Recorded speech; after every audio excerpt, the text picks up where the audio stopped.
Hello hello. आप hello. सभी video में देख सकते हैं हमने इस बार स्लिक पैनल बनाया। हमने वाइट कलर के पाउडर कोटिंग का इस्तेमाल किया है। जैसा कि आप वीडियो में देख सकते हैं, ये हमारा पैनल इनसाइड है।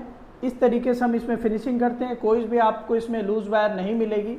ये जो हमारा ऑर्डर का ही पैनल है, इसमें हमने 12 जोन का फायर अलार्म यूज़ किया हुआ है। 3 एम्पेयर का ट्रांसफार्मर हम लगाते हैं। हम आहूजा का ओरिजिनल एम्पलीफायर यूज़ करते हैं।